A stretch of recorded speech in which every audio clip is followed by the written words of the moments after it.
In the fall of 2019, I was on a solo road trip across the Southwest. I'd just finished grad school and wanted some time alone to clear my head before diving into my new job. The plan was simple: take the scenic routes, stop at small towns along the way, and stay at cheap motels to save money. I had no strict itinerary, which was the appeal. But looking back, that trip was the last time I ever felt fully carefree. One night, after hours of driving through a desolate stretch of highway in New Mexico, I realized I'd underestimated how far the next town was. The sun had set, and the blackness of the desert was oppressive, broken only by the faint glow of my headlights. My phone had no signal, and I hadn't seen another car in over an hour. I finally spotted a dim neon sign flickering in the distance. The sign read Desert Moon Motel. It looked old, half the letters were burnt out, and the surrounding parking lot was cracked and overgrown with weeds. Still, I was too exhausted to keep driving. I pulled into the lot, parked, and headed to the front office. The glass door creaked loudly as I pushed it open. Inside, the lobby smelled faintly of mildew. The walls were lined with faded, yellowed wallpaper, and a dusty ceiling fan spun lazily overhead. An older woman with a tired face sat behind the desk, flipping through a dog-eared magazine. She barely looked up as I walked in. "Need a room?" she asked, her voice flat and uninterested. "Yeah, just for the night," I replied, trying not to sound as uneasy as I felt. She handed me an old-fashioned metal key attached to a cracked plastic tag. "Room 8, she said. "End of the row."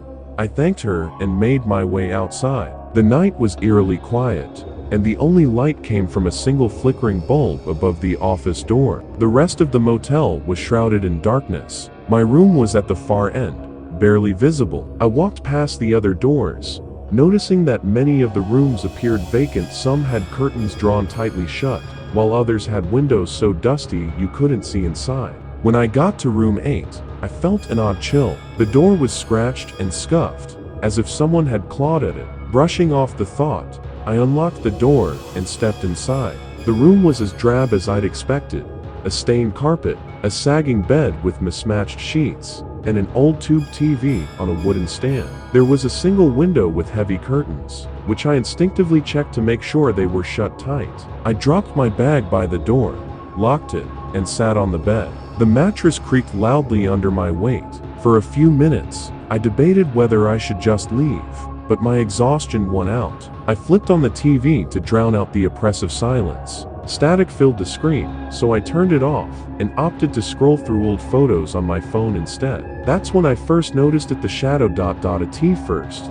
I thought my eyes were playing tricks on me. Out of the corner of my eye, I saw a dark figure move across the thin gap between the curtains. I froze, my heart pounding. For a moment, I convinced myself it was just a trick of the light, but then it happened again. A definite, deliberate shadow passed across the window. Someone was outside my room. I stood up slowly, every nerve in my body on edge. I tiptoed to the window and peeked through the smallest gap in the curtains. At first, I didn't see anything. The parking lot was empty, illuminated only by that lone flickering bulb near the office. But just as I was about to step back, I saw a figure standing near the edge of the light, just barely out of its reach. The person, if it even was a person, was unnaturally still. They were tall, with a long coat that seemed to hang oddly on their frame. Their face was obscured by shadow, but I could feel their gaze locked on my window.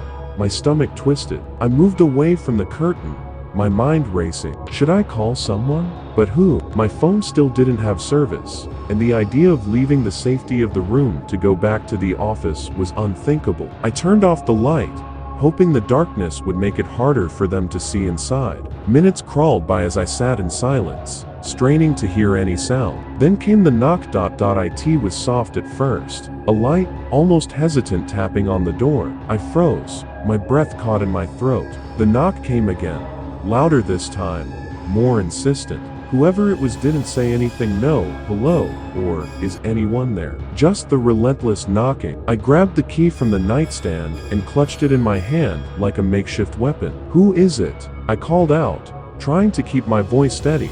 The knocking stopped. For a moment, there was only silence. Then I heard a whisper, faint but unmistakable. It was coming from just outside the door, but I couldn't make out the words. The voice was low and raspy, almost inhuman. My legs felt like lead as I backed away from the door. Suddenly, the doorknob rattled. I panicked, grabbing the chair from the corner of the room and wedging it under the handle. The rattling stopped, but then I heard something even more terrifying, the sound of footsteps, slow and deliberate, moving toward the window. I backed into the far corner of the room, my eyes glued to the curtains. The shadow reappeared, larger now, looming against the fabric.